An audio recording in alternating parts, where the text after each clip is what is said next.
Eu sei que muita gente diz que a intuição de mãe nunca falha, que existe algo dentro da gente, um sexto sentido, uma voz baixinha que avisa quando algo está errado. Eu acreditava nisso, acreditava mesmo, mas descobri, da pior forma possível, que às vezes a gente ignora essa voz por tanto tempo que ela simplesmente para de falar. Me chamo Aparecida Mendes Ferreira, tenho 67 anos, e essa história começa numa madrugada de quinta-feira que dividiu minha vida em duas partes. O antes, quando eu ainda acreditava que conhecia as pessoas que viviam debaixo do meu próprio teto. E o depois, quando descobri que o silêncio pode ser a arma mais poderosa que uma mulher pode ter. Eram 3:12 da manhã. Eu sei o horário exato, porque olhei para o relógio do criado mudo antes de atender, com o coração já apertado. Ligação de madrugada nunca traz boa notícia. Minha mãe costumava dizer isso, e a vida me provou que ela estava certa mais vezes do que eu gostaria. O nome de Henrique brilhava na tela do celular. Meu filho mais velho, 43 anos, piloto de uma companhia aérea internacional. Henrique só ligava de madrugada quando algo grave acontecia. Uma vez, foi para avisar que o avião havia passado por uma turbulência séria e ele queria que eu soubesse que estava bem antes que saísse nos noticiários. Outra vez foi quando soube que um colega havia partido num acidente. Mas naquela noite, eu não fazia ideia do que estava por vir. Atendi com a voz ainda rouca de sono. Ele perguntou se eu estava bem, se estava em casa, se todo mundo estava dormindo. Achei estranho. Respondi que sim, que estava tudo normal, que Maria havia ido deitar cedo porque estava com dor de cabeça e Bruno tinha chegado cansado do trabalho. Houve um silêncio do outro lado da linha. Um silêncio longo, pesado, daqueles que a gente sente que vem carregado de palavras que a pessoa não quer dizer. Eu conhecia meu filho. Conhecia cada tom de voz dele, cada hesitação. E naquele momento, soube que ele estava sofrendo para me contar alguma coisa. Ele respirou fundo e perguntou de novo, dessa vez com mais firmeza, se Maria estava mesmo em casa. Respondi que sim, impaciente, sem entender aonde ele queria chegar. Foi quando ele disse as palavras que mudaram minha vida para sempre. Henrique tinha acabado de embarcar num voo para Paris como comandante. Estava fazendo a verificação final da cabine quando viu uma mulher caminhando em direção à primeira classe. Uma mulher que ele conhecia muito bem. Uma mulher que deveria estar dormindo no quarto ao lado do meu, na minha própria casa.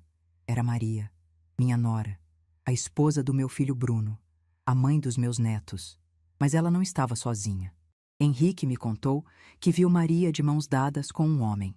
Viu ela beijar esse homem antes de se sentarem.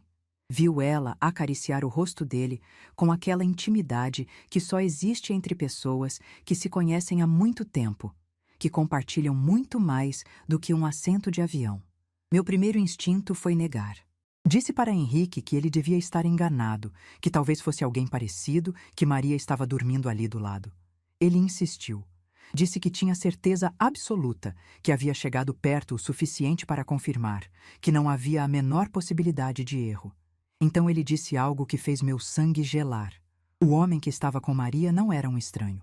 Era Renato. Renato Oliveira. O melhor amigo de Bruno desde os tempos de faculdade. O padrinho de Pedro, meu neto mais velho. O homem que frequentava minha casa todos os domingos, que sentava na minha mesa, que comia a comida que eu preparava com tanto carinho, que abraçava meu filho como se fosse irmão de sangue. Desliguei o telefone sem conseguir dizer mais nada. Minhas mãos tremiam tanto que quase deixei o aparelho cair. Fiquei sentada na cama por alguns segundos, talvez minutos, tentando processar o que havia acabado de ouvir. O quarto ao meu redor parecia diferente, como se as paredes tivessem se movido, como se o ar tivesse ficado mais pesado. Parte de mim queria acreditar que era um pesadelo, que eu ainda estava dormindo, que acordaria a qualquer momento e tudo estaria normal. Parte de mim queria ligar de volta para Henrique e pedir que ele dissesse que era brincadeira, que tinha se confundido, que a mulher no avião era outra pessoa. Mas eu sabia que não era pesadelo. Eu sabia que Henrique jamais me ligaria às 3 da manhã para fazer uma brincadeira dessas. Eu sabia que meu filho mais velho, o piloto responsável, o homem sério que raramente demonstrava emoção, estava do outro lado do mundo com a voz tremendo porque tinha visto algo que não conseguia acreditar. No fundo, bem no fundo, uma parte de mim sempre soube que algo estava errado. Eu só não queria admitir. Levantei devagar, tentando não fazer barulho. A casa estava em silêncio absoluto, aquele silêncio de madrugada que parece amplificar cada pensamento, cada medo, cada suspeita. Caminhei pelo corredor escuro, passando pelas fotos de família penduradas na parede, fotos que agora pareciam mentiras emolduradas. A porta do quarto de Bruno e Maria estava entreaberta. Empurrei devagar, prendendo a respiração, como se tivesse medo do que ia encontrar. A luz fraca do corredor entrou no quarto e iluminou a cama de casal. Bruno dormia sozinho, abraçado ao travesseiro, virado para o lado que deveria ser ocupado pela esposa, sem saber que ela estava cruzando o oceano nos braços de outro homem. Nos braços do homem que ele chamava de melhor amigo. Fechei a porta com cuidado e segui para o quarto das crianças. Pedro, com seus 13 anos, dormia de bruços, com o celular ainda na mão. Provavelmente tinha adormecido assistindo alguma coisa. Isabela, de 10 anos, estava enrolada no cobertor cor-de-rosa que ela amava, com aquela expressão de paz que só as crianças conseguem ter quando dormem. Eles não sabiam de nada. Não sabiam que a mãe tinha ido embora sem se despedir.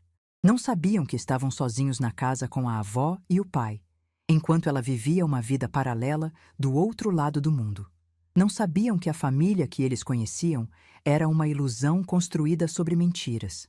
Olhei para Isabela por um longo momento, observando a forma como ela respirava tranquila, como seus dedinhos seguravam a ponta do cobertor.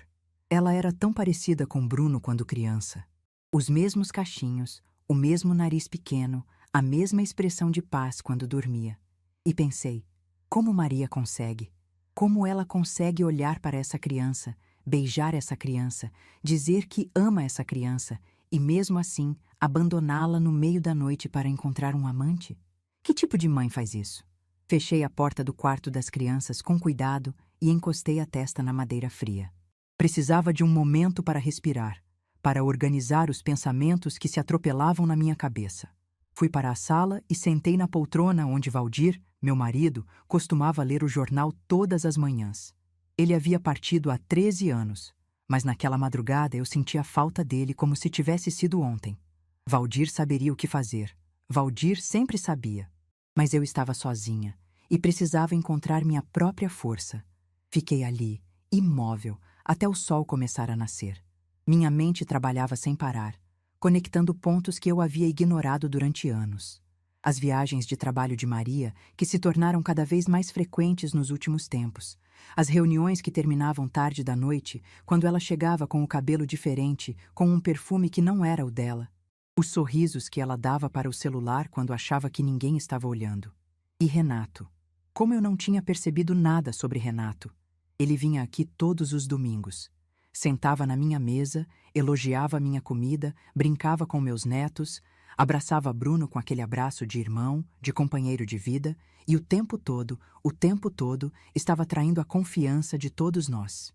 Lembrei das vezes em que Maria e Renato ficavam conversando no jardim enquanto Bruno ajudava as crianças com alguma coisa. Eu achava que era apenas amizade, afinidade, duas pessoas que se davam bem. Agora eu entendia que aquelas conversas eram outra coisa.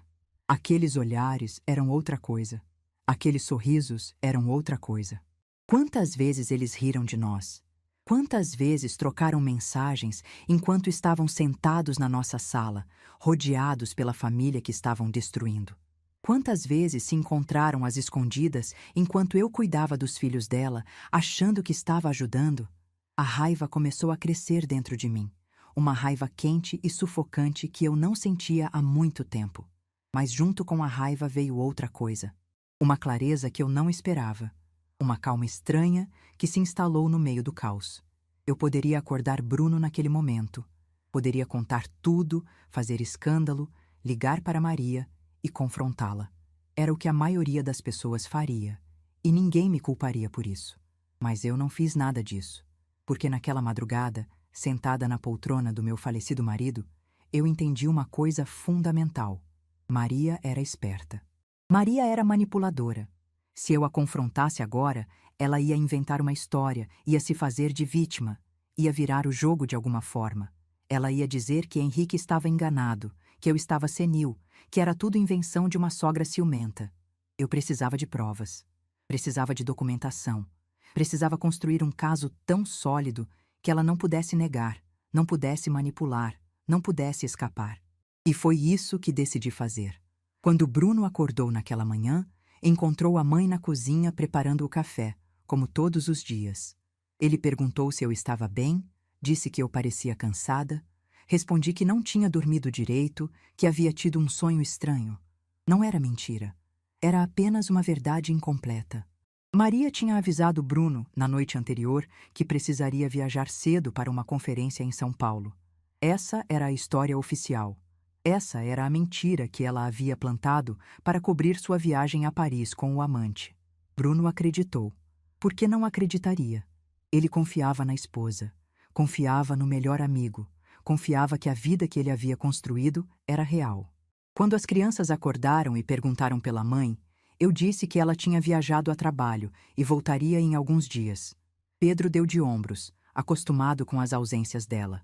Isabela fez um biquinho de tristeza, mas logo se distraiu com o café da manhã. E eu observei tudo isso com olhos novos. Vi como as crianças estavam acostumadas a não ter a mãe por perto. Vi como Bruno resolvia sozinho as questões da casa, as tarefas dos filhos, as demandas do dia a dia. Vi como eu havia me tornado a verdadeira estrutura daquela família, a pessoa que segurava tudo junto enquanto Maria vivia sua vida paralela. Foram 9 anos. 9 anos morando na minha casa, comendo na minha mesa, usando minha dedicação como empregada doméstica gratuita. 9 anos em que eu acordava às 5 da manhã para cuidar dos filhos dela, enquanto ela me tratava como uma intrusa inconveniente. 9 anos em que engoli desaforos, ignorei desrespeitos, fingi não ouvir quando ela me chamava de a velha nas conversas com as amigas. E durante todo esse tempo, ela estava me traindo. Estava traindo Bruno. Estava traindo as crianças. Estava traindo a confiança de uma família inteira para viver um romance às escondidas com o melhor amigo do marido. Maria voltou de Paris 3 dias depois, bronzeada e sorridente, com histórias elaboradas sobre a conferência que nunca existiu. Eu a recebi com o mesmo sorriso de sempre. Servi o café como se nada tivesse acontecido. Perguntei sobre a viagem com interesse fingido. Ela não desconfiou de nada. Por que desconfiaria? Eu era apenas a sogra invisível, a velha que cuidava da casa e das crianças, a mulher que nunca dava trabalho. Ela me olhava e via alguém inofensivo, alguém que jamais representaria uma ameaça. Ela não fazia ideia de quem eu realmente era. Não fazia ideia do que eu era capaz. Não fazia ideia de que a partir daquela madrugada eu havia começado a construir, tijolo por tijolo, a verdade que um dia destruiria todas as mentiras dela. Naquela noite, depois que todos foram dormir, eu sentei novamente na poltrona de Valdir e fiz uma promessa silenciosa. Olhei para a foto dele na estante. Aquela foto do nosso aniversário de 25 anos de casamento, onde ele sorria com os olhos como sempre fazia. Ele teria ficado arrasado com essa situação. Bruno era o orgulho dele, o filho que seguiu seus passos na engenharia, o filho que construiu uma família que parecia tão sólida. Mas Valdir também teria feito algo a respeito. Ele não era homem de ficar parado vendo injustiça acontecer. E eu era esposa dele por 32 anos. Alguma coisa daquela força tinha que ter ficado em mim. Prometi para mim mesma que não ia mais ser invisível. Prometi que não ia mais aceitar migalhas de respeito. Prometi que, quando chegasse a hora certa, eu ia falar. E quando eu falasse, nada mais seria como antes. O silêncio daquela noite foi o mais poderoso da minha vida. Era o silêncio de uma mulher que finalmente havia encontrado sua força. Uma força que estava adormecida há anos, esperando o momento certo para despertar. E ninguém, absolutamente ninguém, estava preparado para o que viria depois. Para vocês entenderem o peso do que eu descobri naquela madrugada, preciso voltar no tempo. Preciso contar como cheguei até ali, como me tornei uma estranha dentro da minha própria casa, como deixei de ser Aparecida para me tornar apenas a velha que mora com a gente. Quando Valdir partiu, há 13 anos, eu achei que minha vida tinha acabado. Foram 32 anos de casamento, 32 anos dormindo ao lado do mesmo homem, 32 anos construindo uma vida juntos. E de repente, numa noite de domingo, enquanto assistíamos televisão depois do jantar, ele simplesmente fechou os olhos e não abriu mais. O médico disse que foi uma condição cardíaca fulminante, que ele não sofreu, que provavelmente nem percebeu o que estava acontecendo. Isso deveria me confortar, mas não confortou, porque eu estava ali do lado, assistindo o mesmo programa, e não percebi nada. Só quando fui chamá-lo para irmos dormir é que vi que ele já tinha ido embora. Para sempre. Os primeiros meses foram os mais difíceis.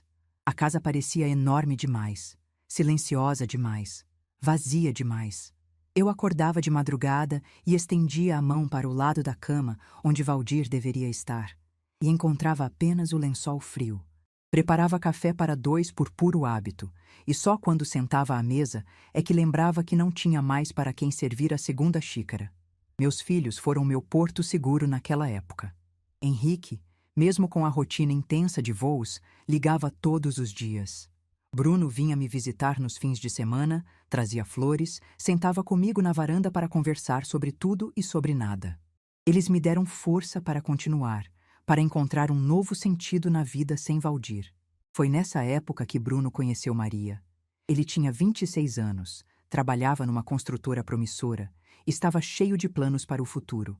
Maria era gerente administrativa numa empresa de importação, uma moça bonita, bem vestida, que falava com desenvoltura sobre assuntos que eu nem entendia direito. Bruno se apaixonou perdidamente. Confesso que no início tive minhas ressalvas. Não porque Maria fosse uma pessoa ruim, pelo menos não que eu pudesse ver na época. Mas havia algo nela, uma frieza calculada por trás do sorriso simpático, que me deixava desconfortável. Valdir sempre dizia que eu tinha um radar para pessoas, que eu conseguia sentir quando alguém não era de confiança. Mas sem ele ali para confirmar minhas suspeitas, eu achei que estava sendo paranoica. Achei que era ciúme de mãe, medo de perder o filho para outra mulher. Engoli minhas dúvidas e dei minha bênção para o casamento. Ajudei com os preparativos, contribuí financeiramente com o que pude, sorri em todas as fotos. No dia em que Bruno disse sim no altar, eu chorei de emoção, acreditando que estava entregando meu filho para uma mulher que cuidaria bem dele. Os primeiros anos de casamento pareceram tranquilos. Bruno e Maria moravam num apartamento pequeno no centro da cidade e eu os visitava ocasionalmente. Quando Pedro nasceu, meu coração se encheu de uma alegria que eu não sentia desde a partida de Valdir. Finalmente eu era avó.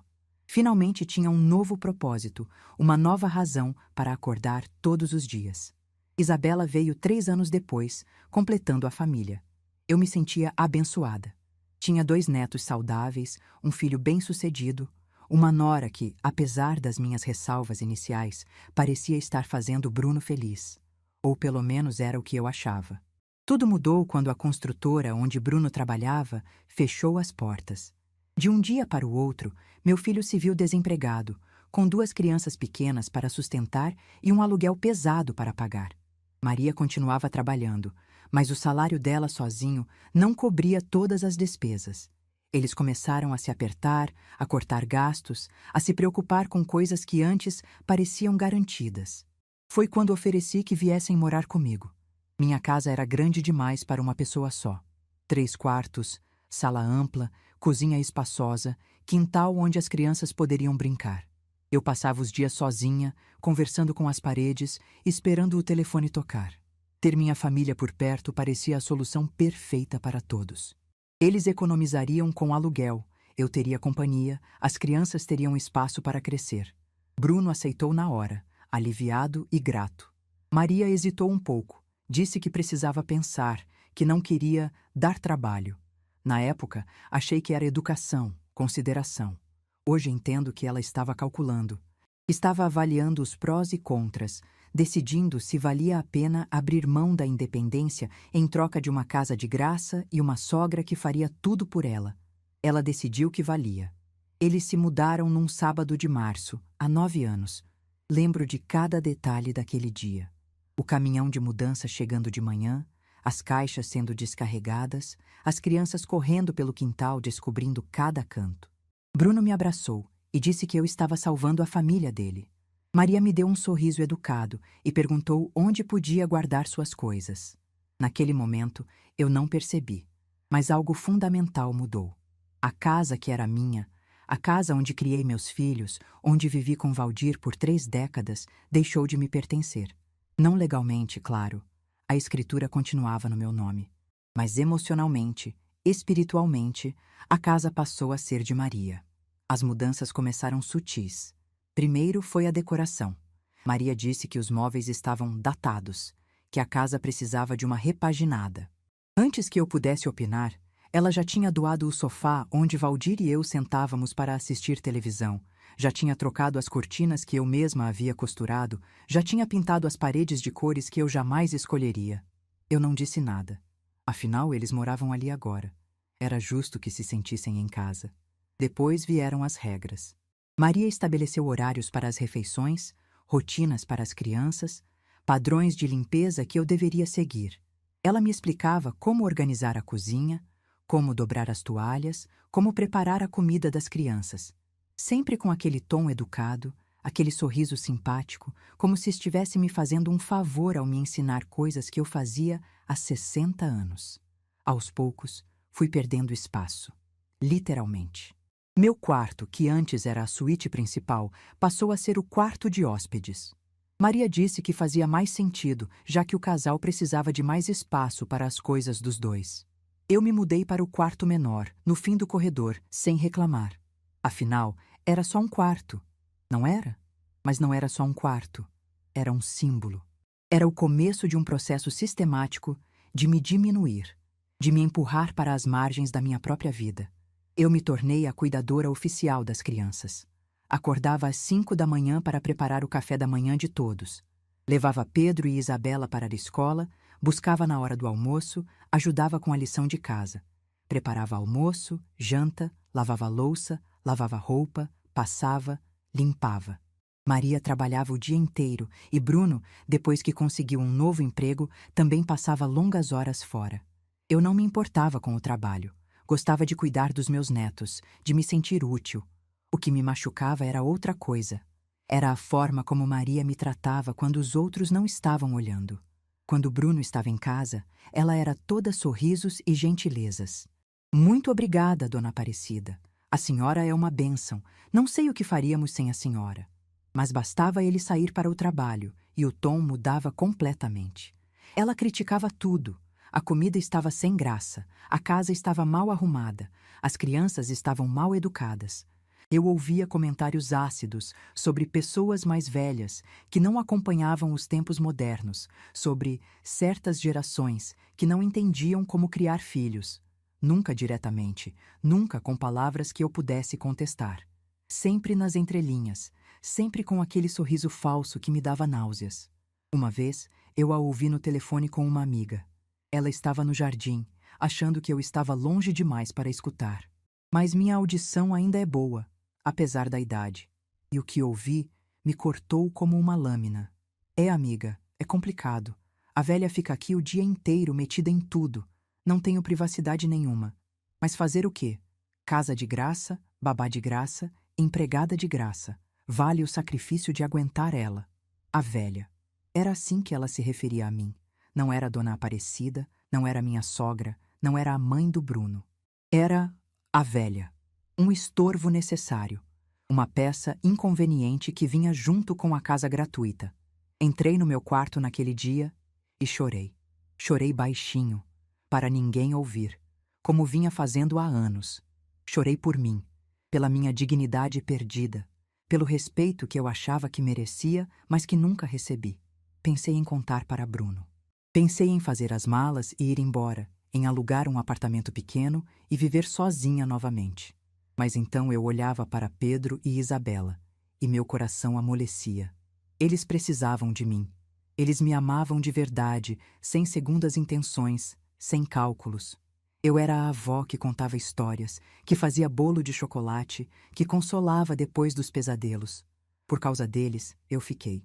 Por causa deles, eu continuei engolindo desaforos, fingindo que não ouvia, sorrindo quando queria gritar.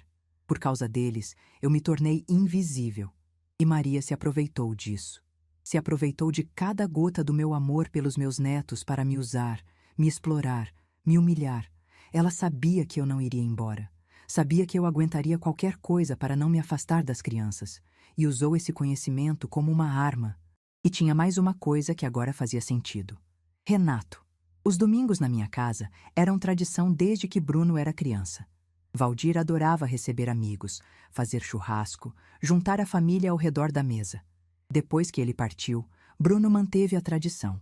E quando se casou, os domingos continuaram. Só que agora quem vinha era Renato. Ele aparecia quase todo fim de semana. Chegava por volta do meio-dia, sempre com uma cerveja na mão e aquele sorriso simpático que todo mundo adorava. Bruno ficava genuinamente feliz quando o amigo aparecia. Eles tinham se conhecido na faculdade, tinham passado por tanta coisa juntos. Renato foi padrinho de casamento, padrinho de Pedro. Era praticamente família. E eu, ingênua, achava bonito. Achava bonito ver dois homens adultos mantendo uma amizade de tantos anos. Achava bonito ver Renato brincando com meus netos, jogando bola no quintal com Pedro, carregando Isabela nos ombros. O que eu não via eram os olhares. Os olhares entre ele e Maria quando achavam que ninguém estava prestando atenção. Às vezes, em que eles ficavam sozinhos no jardim, conversando em voz baixa, rindo de piadas que só eles entendiam. Às vezes em que Maria se arrumava mais que o normal nos domingos, perfume novo, roupa diferente, maquiagem caprichada. Para quem? Eu achava que era vaidade. Agora eu sabia que era para ele. Quantos domingos eu passei na cozinha, preparando a comida, lavando a louça, enquanto eles dois se olhavam na minha sala. Quantas vezes servi prato para um homem que estava traindo meu filho debaixo do meu próprio teto.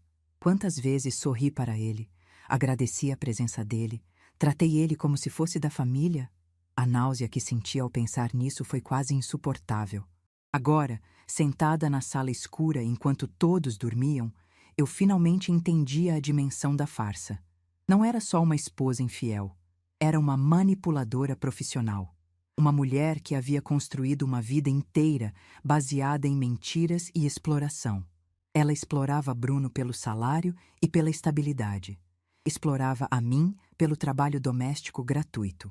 Explorava as próprias crianças como escudo emocional para suas ausências.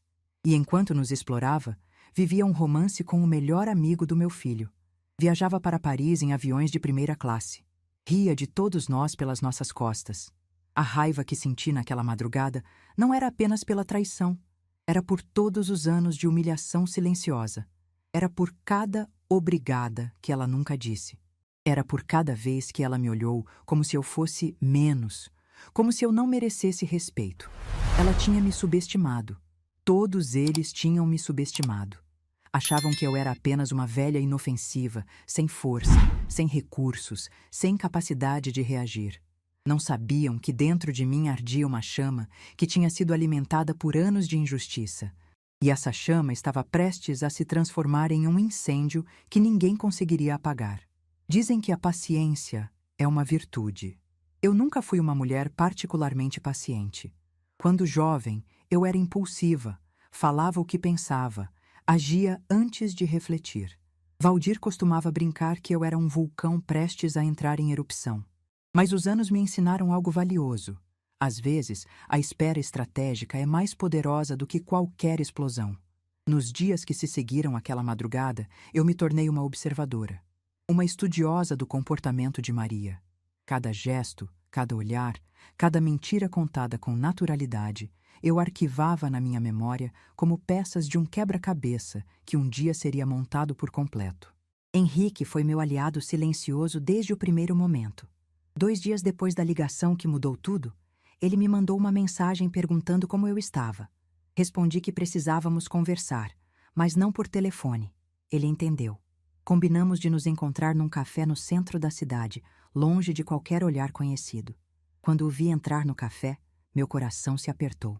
Meu filho mais velho, sempre tão forte, tão controlado, parecia carregar o peso do mundo nos ombros.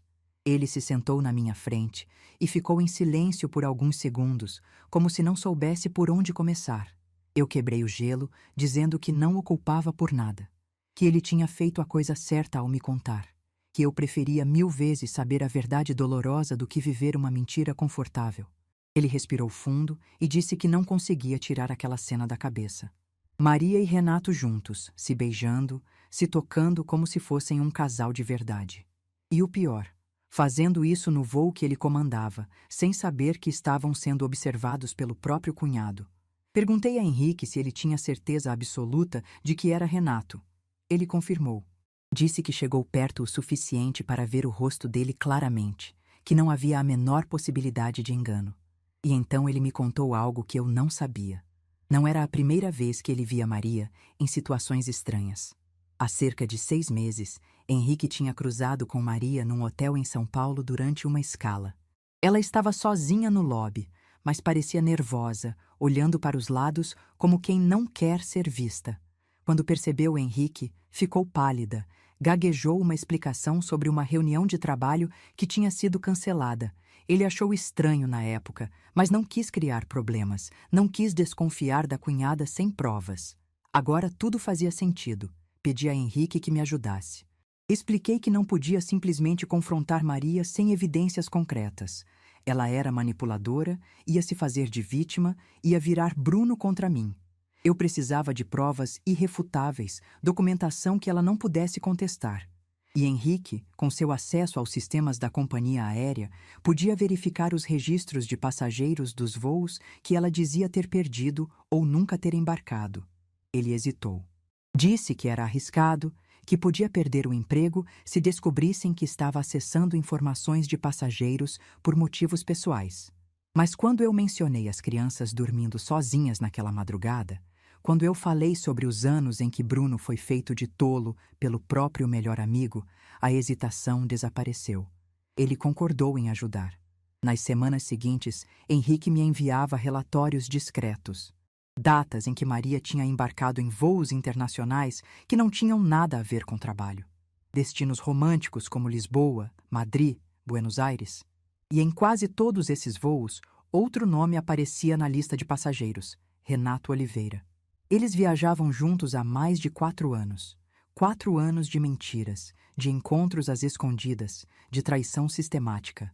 4 anos em que Bruno trabalhou, pagou contas, cuidou dos filhos, enquanto a esposa dele vivia uma vida paralela com o homem que ele considerava um irmão.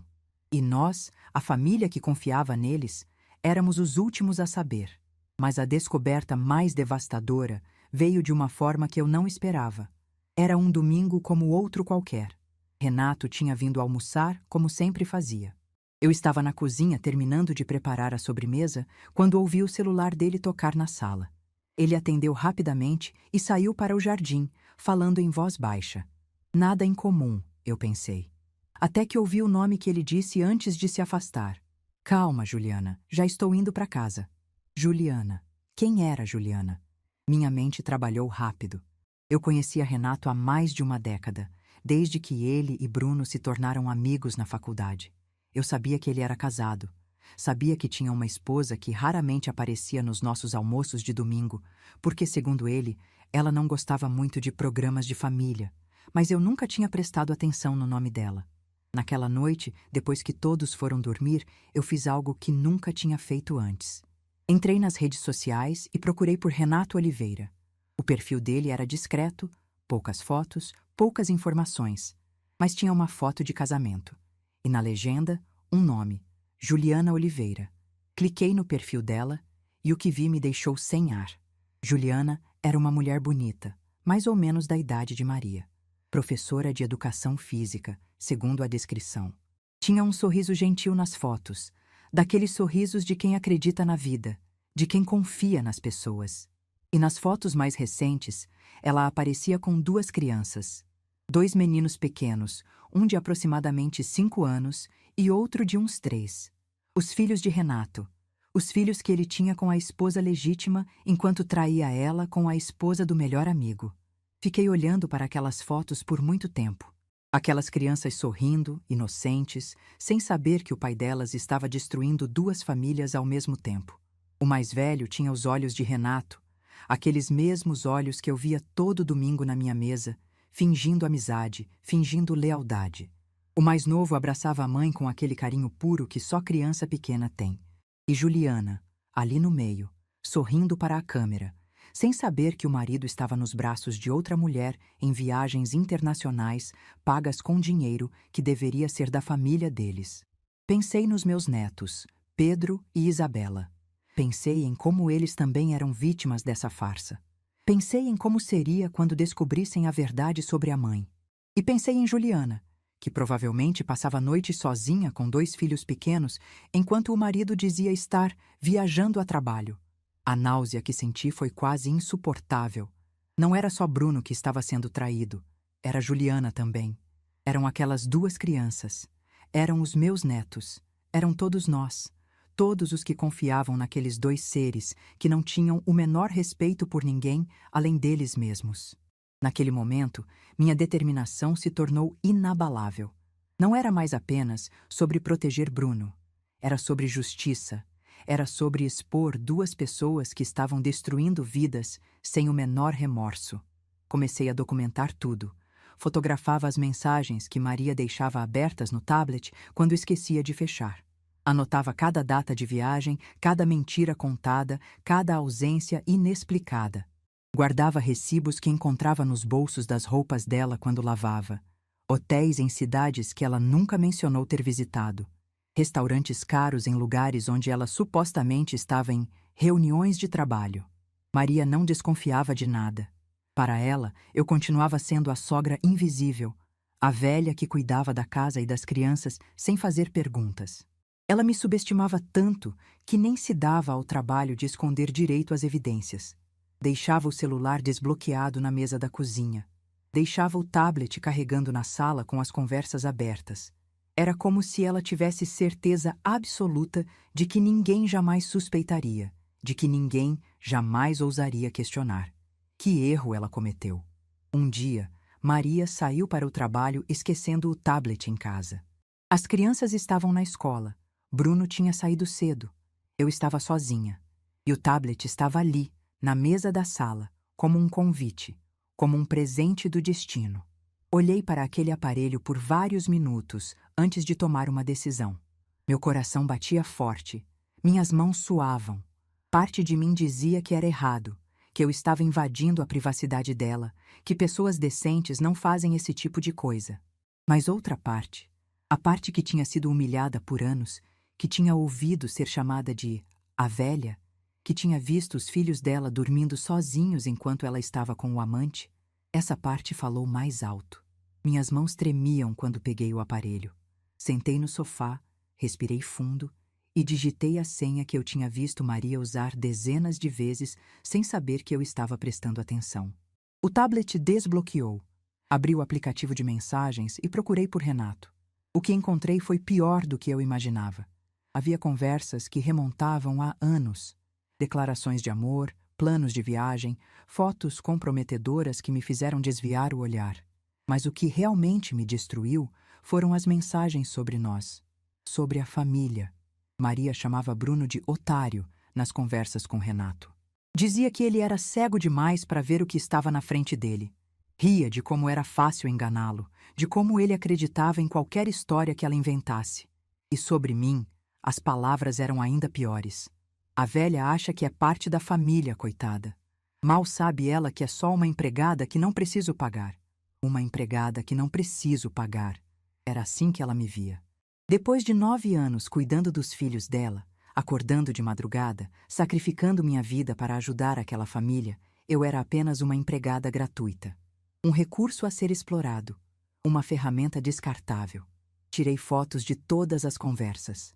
Cada mensagem, cada foto, cada evidência de que aquele caso durava anos e envolvia mentiras sistemáticas. Devolvi o tablet ao lugar onde estava e esperei Maria voltar do trabalho com o mesmo sorriso de sempre, como se nada tivesse acontecido. Ela chegou no fim da tarde, cansada, reclamando do trânsito. Perguntou se as crianças tinham feito a lição, se o jantar estava pronto, se Bruno tinha ligado. Eu respondi a tudo com monossílabos, educada como sempre. Ela nem percebeu que algo tinha mudado. Nem percebeu que a mulher na sua frente não era mais a mesma.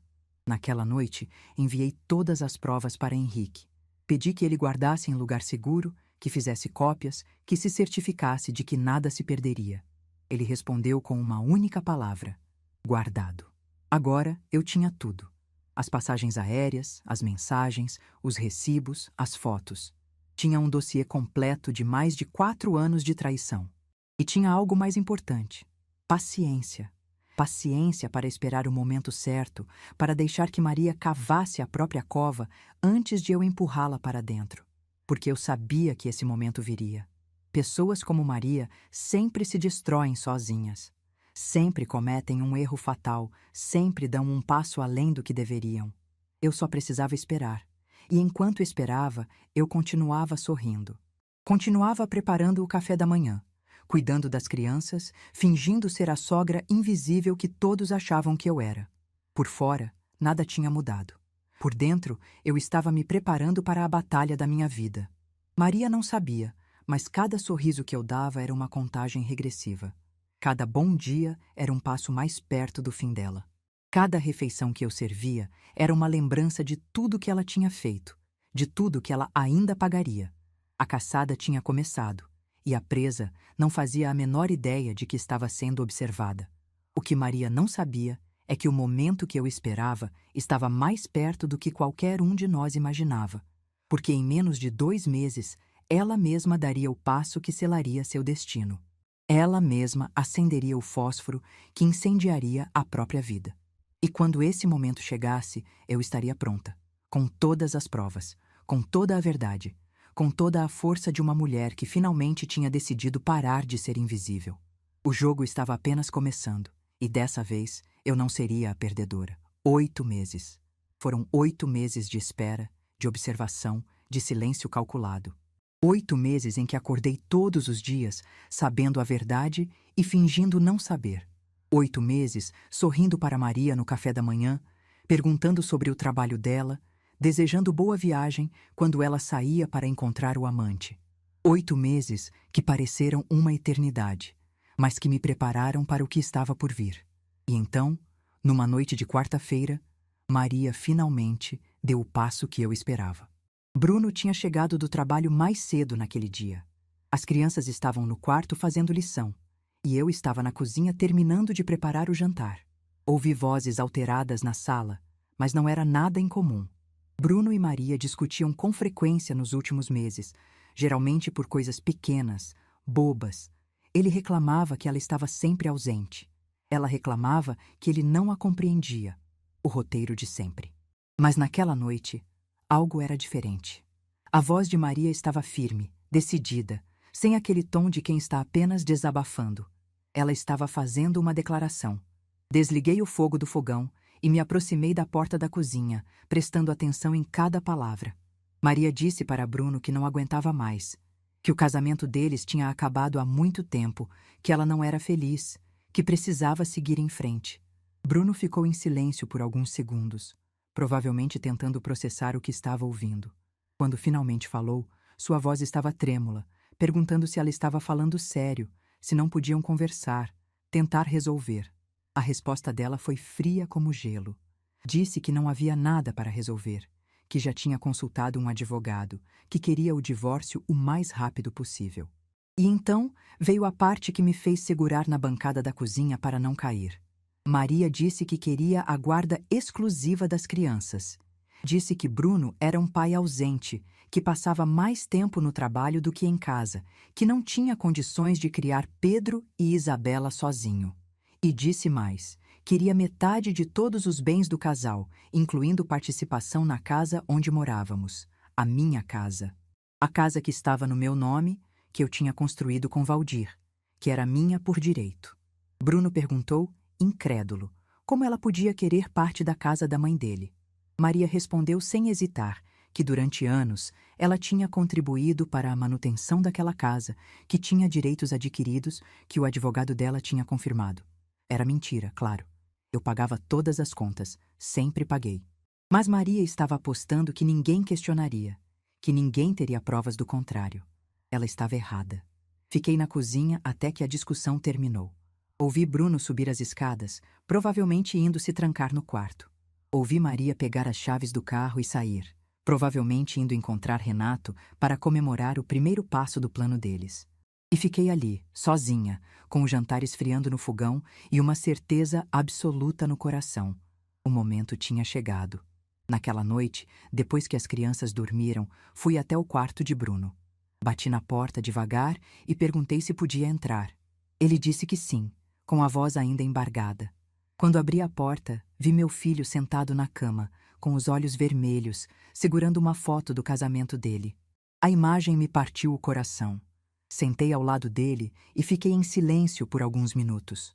Às vezes, presença vale mais do que palavras. Quando ele finalmente falou, disse que não entendia o que tinha acontecido, que achava que eles eram felizes, que não sabia onde tinha errado.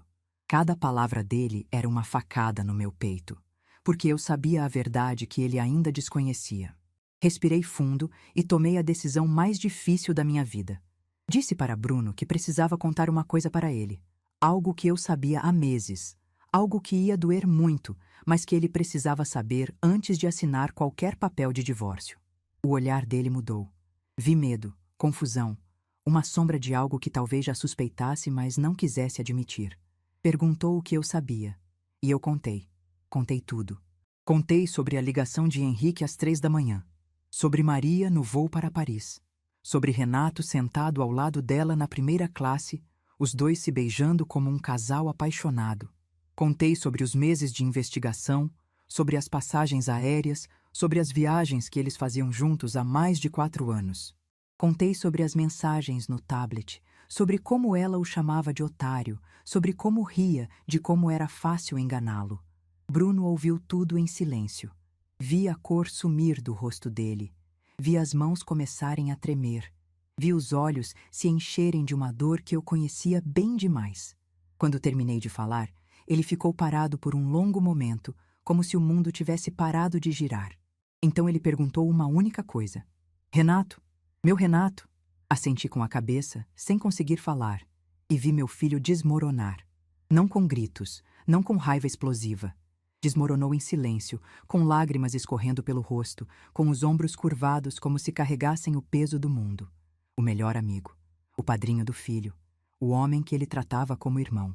O homem que sentava na nossa mesa todo domingo, que abraçava Bruno com carinho fingido, que olhava nos olhos dele enquanto destruía sua família por trás. Bruno murmurou que não era possível, que tinha que ser um erro. Disse que Renato era como um irmão para ele, que tinham passado por tudo juntos, que confiava nele mais do que em qualquer pessoa no mundo. Cada palavra era uma lâmina no meu coração, porque eu via a inocência do meu filho sendo destruída em tempo real. Abracei Bruno por muito tempo naquela noite. Deixei que ele chorasse, que processasse, que sentisse toda a dor que precisava sentir. E quando ele finalmente se acalmou, quando a respiração voltou ao normal, vi algo mudar nos olhos dele. A dor ainda estava lá, mas junto com ela havia outra coisa. Determinação. Ele me perguntou se eu tinha provas de tudo que tinha contado. Disse que sim, que tinha documentado cada detalhe, cada mensagem, cada evidência. Ele assentiu devagar e disse que precisava de um advogado. Um advogado de verdade, não o fantoche que Maria tinha contratado. Alguém que soubesse usar aquelas provas para destruir os planos dela. Na manhã seguinte, Bruno ligou para um colega de trabalho que tinha passado por um divórcio complicado e pediu indicação de um bom advogado de família. O nome que ele recebeu foi Dr. Fernando Augusto, um homem com mais de 30 anos de experiência em casos de divórcio litigioso. Marcamos uma consulta para aquela mesma semana. O escritório do doutor. Fernando ficava num prédio antigo no centro da cidade, daqueles com elevador de porta de ferro e corredores que cheiravam a história. Quando entramos na sala dele, vi um homem de cabelos grisalhos, óculos de armação grossa e um olhar que parecia capaz de ler pensamentos. Ele nos cumprimentou com um aperto de mão firme e pediu que sentássemos. Bruno contou a história resumida. O pedido de divórcio, as exigências absurdas de Maria, a descoberta da traição. Dr. Fernando ouviu tudo sem interromper, fazendo anotações ocasionais num bloco de papel. Quando Bruno terminou, o advogado se virou para mim e perguntou sobre as provas. Abri minha bolsa e tirei uma pasta que eu vinha preparando há meses. Dentro estavam cópias de todas as mensagens, prints das conversas, registros de passagens aéreas que Henrique tinha conseguido, recibos de hotéis, fotos. Entreguei a pasta para Dr. Fernando e observei enquanto ele examinava cada documento com atenção. Depois de vários minutos em silêncio, ele fechou a pasta e olhou para nós com uma expressão que eu não consegui decifrar. Então ele disse algo que mudou tudo. Vocês não têm apenas um caso de divórcio. Vocês têm um caso de alienação parental em potencial, abandono de menores e fraude processual. Se a senhora aceitar testemunhar em juízo, Dona Aparecida, a esposa do seu filho, não vai conseguir nem o direito de visita sem supervisão. Bruno me olhou, esperando minha resposta. Eu não hesitei. Disse que testemunharia. Disse que contaria cada detalhe, cada humilhação, cada mentira. Disse que estava pronta para fazer o que fosse necessário para proteger meus netos de uma mãe que os abandonava, dormindo para viajar com o amante. Dr. Fernando assentiu e começou a traçar a estratégia. Maria tinha cometido um erro grave ao pedir o divórcio primeiro. Ela achava que estava no controle, que pegaria Bruno desprevenido, que conseguiria tudo o que queria antes que ele tivesse chance de reagir. Mas ela não contava com as provas que tínhamos. Não contava com uma sogra que tinha documentado cada passo da traição.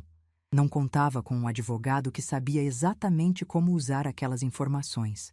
O plano era simples: deixar Maria pensar que estava ganhando. Deixar ela apresentar suas exigências absurdas. Deixar ela pintar Bruno como o vilão da história. E então, na audiência de conciliação, revelar tudo.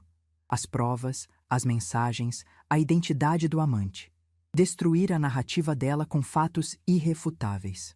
Nas semanas seguintes, Maria continuou agindo como se tivesse vencido. Ela se mudou para um apartamento alugado, levando as crianças com ela temporariamente, já que a guarda ainda não tinha sido definida. Ela mandava mensagens para Bruno exigindo dinheiro, ameaçando processá-lo por abandono, dizendo que ele nunca mais veria os filhos se não aceitasse as condições dela. Cada mensagem era mais uma prova para o nosso dossiê. Pedro e Isabela estavam confusos, assustados. Ligavam para mim chorando, perguntando por que os pais estavam brigando, quando poderiam voltar para casa. Eu dizia que logo tudo se resolveria, que a vovó estava cuidando de tudo, que eles só precisavam ter paciência. Cada ligação dessas me dava mais força para continuar, mais certeza de que estava fazendo a coisa certa. A audiência de conciliação foi marcada para uma terça-feira de manhã, às 9 horas. Cheguei ao fórum às 8, incapaz de dormir direito na noite anterior. Bruno chegou logo depois, com olheiras profundas, mas com uma determinação no olhar que me encheu de orgulho. Dr. Fernando já nos esperava, revisando os documentos uma última vez. Maria chegou às 9 em ponto com seu advogado, toda produzida, vestido caro, maquiagem impecável, salto alto que ecoava no piso de mármore. Ela sorria como se estivesse indo para uma festa, confiante de que sairia de lá com tudo o que queria.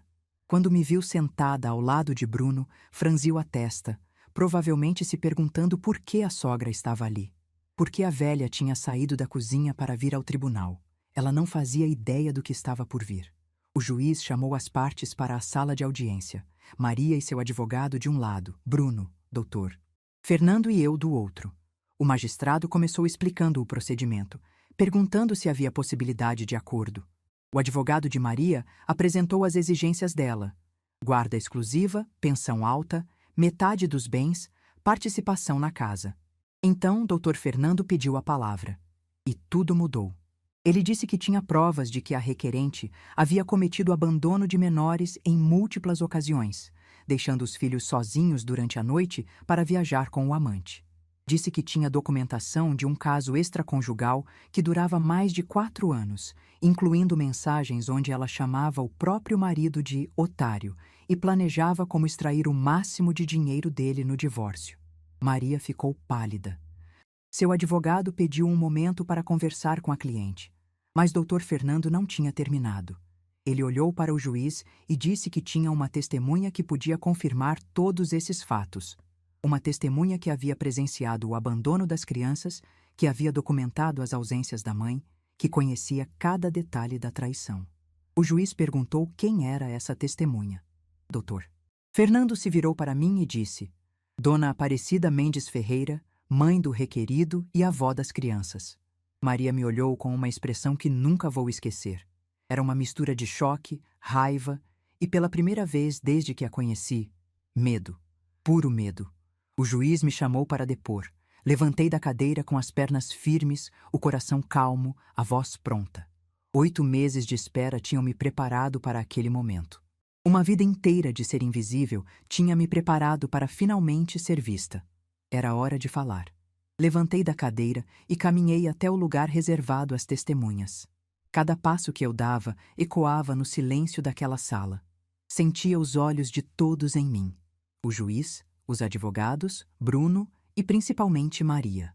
A mulher que durante 9 anos me tratou como invisível, agora não conseguia tirar os olhos de mim. O oficial de justiça me orientou sobre o juramento. Ergui a mão direita e prometi dizer a verdade, somente a verdade. E pela primeira vez em muitos anos, eu ia fazer exatamente isso. Sem medo, sem hesitação, sem me preocupar com as consequências. Dr. Fernando se aproximou e começou a fazer as perguntas. Perguntou há quanto tempo Maria e Bruno moravam na minha casa. Respondi que há 9 anos. Perguntou quem cuidava das crianças durante esse período. Respondi que era eu, desde que acordavam até a hora de dormir. Perguntou se Maria participava ativamente da criação dos filhos. Respirei fundo e disse a verdade. Não, ela não participava. Contei sobre as ausências constantes, sobre as viagens de trabalho que se multiplicavam a cada ano, sobre as noites em que as crianças perguntavam pela mãe e eu precisava inventar desculpas. Contei sobre a vez em que Isabela ficou com febre alta e Maria disse que não podia faltar a uma reunião importante. Fui eu quem passou a noite acordada, trocando compressas, medindo temperatura, rezando para a febre baixar. O advogado de Maria tentou me interromper. Disse que aquilo era irrelevante para o processo. Mas o juiz mandou que ele se calasse e pediu que eu continuasse. Então veio a pergunta que eu esperava. Dr. Fernando me olhou nos olhos e perguntou se eu tinha conhecimento de algum comportamento inadequado por parte de Maria que pudesse afetar o bem-estar das crianças. Olhei para Maria antes de responder. Ela estava pálida, com os lábios apertados, as mãos tremendo sobre a mesa. Aquela mulher arrogante que me chamava de velha pelas costas, que me tratava como empregada, que ria de como era fácil enganar todo mundo, agora estava ali, pequena, assustada, esperando o golpe que sabia que viria. Comecei a contar sobre a madrugada que mudou tudo, sobre a ligação do meu filho Henrique às 3 da manhã, sobre Maria no voo para Paris, sentada na primeira classe ao lado de um homem que não era o marido dela, sobre o beijo que Henrique presenciou, sobre a intimidade que não deixava dúvidas. O juiz perguntou se eu sabia a identidade desse homem. Respondi que sim.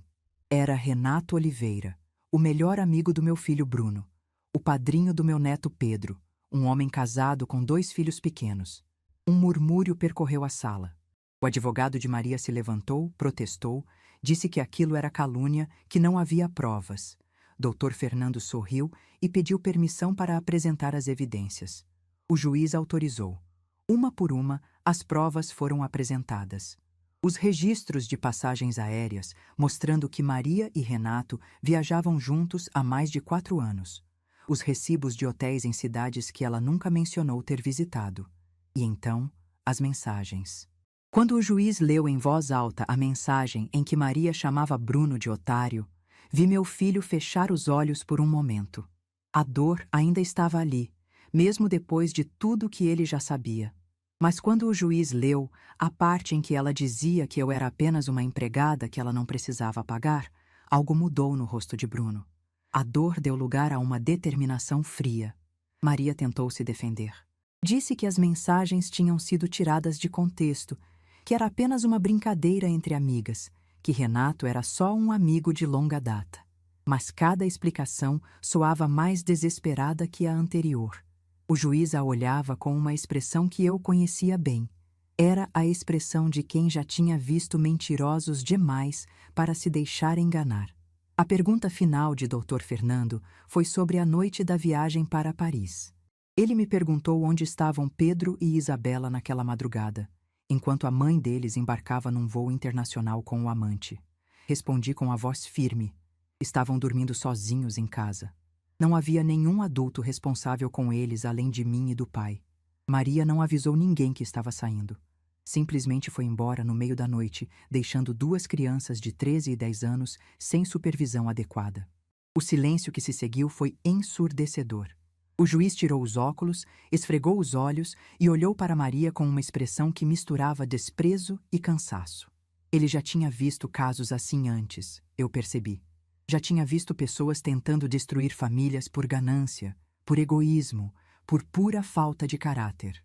A audiência foi suspensa por 30 minutos. Maria saiu da sala com o advogado, provavelmente tentando encontrar alguma forma de se salvar.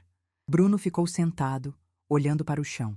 Eu me sentei ao lado dele e segurei sua mão sem dizer nada. Às vezes, presença vale mais do que palavras. Quando a audiência foi retomada, o juiz foi direto. Disse que, diante das evidências apresentadas, considerava que Maria tinha demonstrado comportamento incompatível com a guarda dos filhos. O abandono de menores durante a noite, combinado com o histórico de ausências e a priorização de interesses pessoais sobre o bem-estar das crianças, tornava impossível conceder a ela a guarda exclusiva que ela havia pedido. A guarda de Pedro e Isabela foi concedida a Bruno, com direito de visitas supervisionadas para Maria. A casa, que estava no meu nome e sempre esteve, permaneceria comigo, e qualquer alegação de direitos adquiridos foi rejeitada por falta de fundamento. A pensão alimentícia seria calculada com base nas reais necessidades das crianças, não nas exigências absurdas que Maria tinha apresentado. Maria começou a chorar. Não sei se eram lágrimas de arrependimento ou de raiva por ter perdido. Francamente, não me importava. Ela teve anos para ser uma boa mãe, uma boa esposa, uma boa pessoa. Escolheu ser outra coisa. Saímos do tribunal em silêncio. Bruno caminhava ao meu lado, ainda processando tudo o que tinha acontecido. Dr. Fernando nos acompanhou até a saída e disse que o processo continuaria, mas que o mais difícil já tinha passado. Maria poderia recorrer, mas com as evidências que tínhamos, dificilmente conseguiria reverter a decisão. Na escadaria do fórum, encontramos alguém que eu não esperava ver. Juliana, a esposa de Renato, estava parada ali, com os olhos vermelhos de quem tinha chorado muito. Ela nos olhou e perguntou se era verdade, se Renato realmente tinha um caso com Maria há 4 anos. Bruno não conseguiu responder. Foi doutor Fernando quem confirmou, com toda a delicadeza possível, que sim, as evidências eram claras. Juliana assentiu devagar, como se já soubesse, mas precisasse ouvir de outra pessoa para acreditar. Depois, sem dizer mais nada, ela foi embora. Soube depois, por conhecidos em comum, que Juliana pediu o divórcio naquela mesma semana. Renato perdeu tudo: a esposa, os filhos, a reputação. Quando a história se espalhou no círculo social deles, ninguém quis mais saber dele. O homem que traía o melhor amigo com a esposa dele, que abandonava a própria família para viajar com a amante, tornou-se um pária. Maria também enfrentou consequências. A empresa onde ela trabalhava descobriu que várias das viagens internacionais que ela alegava serem a trabalho eram, na verdade, encontros com o amante. Ela foi demitida por justa causa, acusada de usar recursos da empresa para fins pessoais. Ouvi dizer que ela se mudou para outra cidade, tentando recomeçar longe dos escombros que deixou para trás. 3 meses depois do julgamento, nossa casa finalmente voltou a ser um lar. Pedro e Isabela voltaram para seus quartos, para suas rotinas, para a avó que sempre esteve ali quando eles precisaram. No início, foi difícil. Eles tinham perguntas que eu nem sempre sabia como responder. Por que a mãe foi embora? Por que ela mentiu? Por que ela não os escolheu? Respondi com a verdade, adaptada para a idade deles. Disse que às vezes os adultos tomam decisões erradas, decisões que machucam as pessoas que amam. Disse que a mãe deles cometeu erros graves, mas que isso não significava que ela não os amava do jeito dela. Disse que o amor verdadeiro não é só sentimento, é escolha, é presença, é estar ali nos momentos difíceis. Isabela chorou muito nas primeiras semanas. Ela ainda era pequena, ainda precisava da mãe de uma forma que Pedro, mais velho, já não precisava tanto. Mas aos poucos, ela foi entendendo que a ausência de Maria não significava falta de amor. Significava que ela tinha uma avó, um pai e um tio que estavam ali, presentes, cuidando dela todos os dias. Pedro reagiu diferente. Ele ficou mais quieto, mais reservado. Um dia, ele veio até mim e perguntou se eu sabia desde o começo. Contei a verdade. Que descobri naquela madrugada, que passei meses reunindo provas, que esperei o momento certo para agir. Ele me olhou por um longo momento e depois disse algo que nunca vou esquecer. Obrigado por não ter desistido da gente, vó. Bruno precisou de tempo para se reconstruir. A traição do melhor amigo doeu mais do que a traição da esposa. Renato era como um irmão para ele, alguém em quem ele confiava cegamente. Descobrir que essa confiança tinha sido jogada no lixo por anos foi devastador. Mas meu filho é forte. Mais forte do que ele mesmo imaginava. Com o tempo, ele começou a se recuperar. Voltou a sorrir, a brincar com os filhos, a fazer planos para o futuro. Ele me disse uma vez que tinha aprendido uma lição importante, que as pessoas não são sempre o que parecem ser, mas que isso não significa que todas as pessoas sejam falsas. Existem pessoas boas no mundo. Eu sou uma delas, ele disse, e eu chorei de orgulho. Henrique vem nos visitar sempre que sua escala permite. Ele nunca se arrependeu de ter feito aquela ligação às 3 da manhã. Disse que foi a coisa mais difícil que já fez, mas também a mais certa. Às vezes, a verdade dói, mas a mentira destrói. Hoje, aos 67 anos, eu olho para trás e vejo uma mulher que passou décadas sendo invisível. Uma mulher que engoliu desaforos, que abaixou a cabeça, que aceitou ser tratada como menos para manter uma paz que nunca existiu de verdade. Mas também vejo uma mulher que encontrou sua força, que descobriu que o silêncio pode ser uma arma poderosa quando usado no momento certo, que aprendeu que o respeito não se implora, se conquista, que entendeu que nunca é tarde demais para parar de ser invisível. A casa onde moro hoje é a mesma casa de sempre, mas ela parece diferente agora. As paredes têm o mesmo tom, os móveis ocupam os mesmos lugares, as fotos continuam penduradas no corredor, mas o ar é outro. É um ar de paz verdadeira, não de paz fingida. É um ar de família que se respeita, não de pessoas que se toleram. Pedro está no último ano do ensino médio, pensando em fazer engenharia como o pai. Isabela descobriu que adora desenhar e passa horas no quarto criando mundos coloridos no papel. Bruno começou a namorar uma colega de trabalho, uma mulher gentil que trata as crianças com carinho e a mim com respeito. Maria aparece de vez em quando para as visitas supervisionadas. Ela está diferente, mais magra, mais calada. Não sei se ela aprendeu alguma coisa com tudo o que aconteceu. Não sei se ela se arrepende de verdade ou só se arrepende de ter sido pega. Mas isso não é mais problema meu. Eu fiz minha parte. O resto é com ela. Se tem uma coisa que essa história me ensinou, é que o verdadeiro valor de uma pessoa não está no que ela aparenta ser, mas no que ela faz quando ninguém está olhando. Maria aparentava ser esposa dedicada, mãe presente, nora agradecida. Mas quando achava que ninguém estava olhando, ela era outra pessoa. Uma pessoa que eu prefiro não conhecer. Eu, por outro lado, passei anos sendo invisível. Ninguém me olhava, ninguém me via, ninguém achava que eu era capaz de qualquer coisa.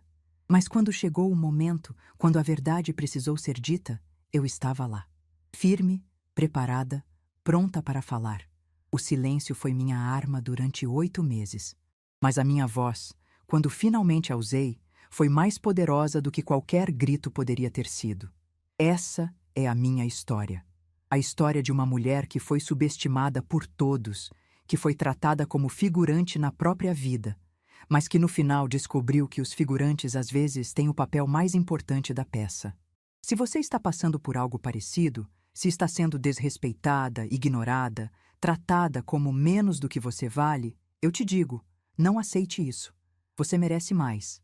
Você merece ser vista, ouvida, respeitada. E se as pessoas ao seu redor não conseguem enxergar seu valor, talvez seja a hora de mostrar para elas quem você realmente é.